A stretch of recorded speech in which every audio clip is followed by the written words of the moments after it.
सामान्य कुरा होइन। यहाँ शहीदकी आमा छिन्, ध्यान दिनुहोला।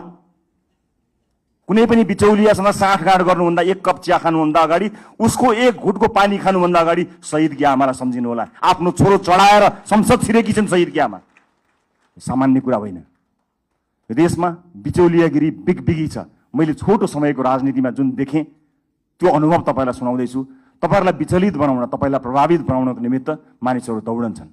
देशको परिस्थिति यस्तो छ कि सरकार बनेको बेलुकाबाट एउटा समूह सरकार ढाल्न सक्रिय रहन्छ।